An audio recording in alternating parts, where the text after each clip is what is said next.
How's it going, everybody? It's your boy, homie G, and I'm back. Okay, so this video is on something called identity insecurity. Now, what the heck is identity insecurity? Okay, so let me share a story from my past and maybe it'll make sense for you. So, back when I was in high school, okay, we used to tease each other all the time, me and my friends, my homies. Okay, well, I had some Vietnamese friends, I had some Mexican friends and white friends, and they always would come at me with the fact that I didn't look typically Mexican. Okay, so I had white skin, and most of the Mexicans at my school were darker with black hair. So they would tease me about that I wasn't Mexican because my skin wasn't brown.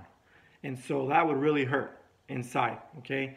So I did something called overcompensating, and I would like become this persona, this super Mexican persona. I would in class argue with my teachers, share random facts about Mexico, like, did you know that Mexicans invented the concept of zero? And everybody would like, oh, okay, maybe he is Mexican. So I was just doing these silly things in class, getting in trouble, arguing with the teacher, because of the fact that I had identity insecurity. Okay, even though I was born in Mexico, even though I have Mexican parents, Mexican grandparents, all of these things, it would hurt so much that I would have to spend my time at school defending my identity. Okay, got to the point where they even called me a name, C-Mex, Carlos for Mexicans, because I would go around defending Mexican kids from our white teachers or whatever, and it was really silly and a waste, total waste of time for me. So now let's bring it back to you. You might be someone who's in the same situation. Maybe you don't look like the ethnic group you represent. You might be light-skinned Mexican.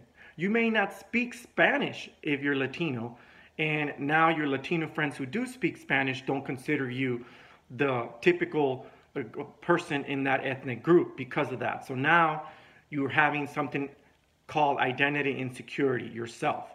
Okay, maybe you are light-skinned black, African American, and your darker African Americans tease you about that. They don't consider you full black because you don't look it.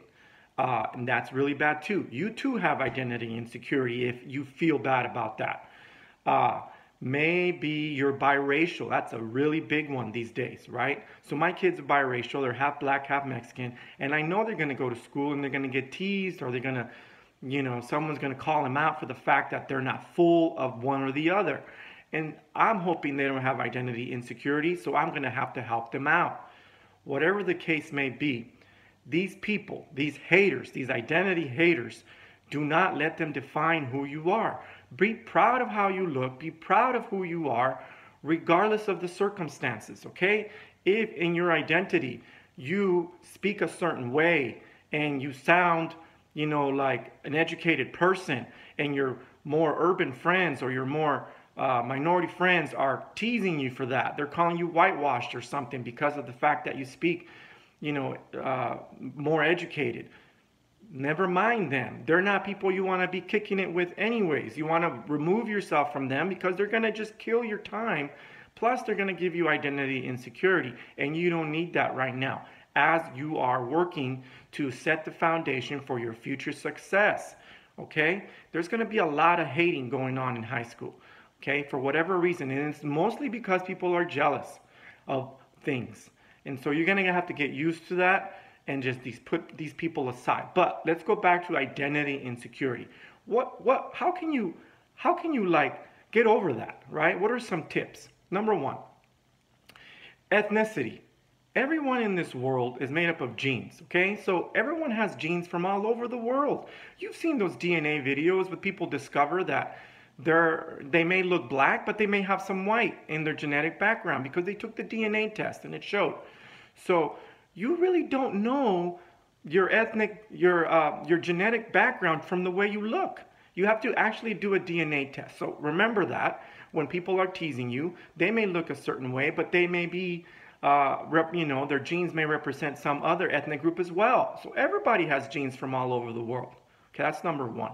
Number two, when you're super successful in life and you're making bank, your money's not going to care how you look. Okay? Your money is going to set you up for some financial freedoms that other people won't have, especially all these haters who are focusing on these petty things and are going to be not as successful as you are. So don't worry about that. Let me see. There's others who look like you. So I know for a fact that there's other Mexicans or other Latinos who look light-skinned like me. Okay? And that's because, again, European genes or all these genes from everywhere, all over the world. So don't worry about how you look. Other people will look like you. You're not the only one that looks like you. You're not unique. You're unique, but there are others who look like you as well, what I'm trying to say, okay?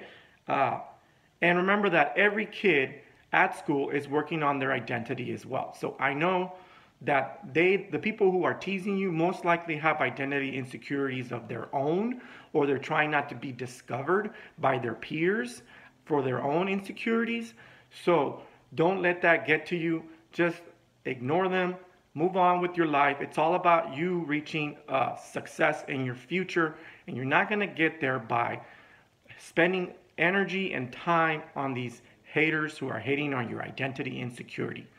Okay, so let's not have identity insecurity. Let's be proud of who we are and move on. All right, my little homies, I'm out. Peace.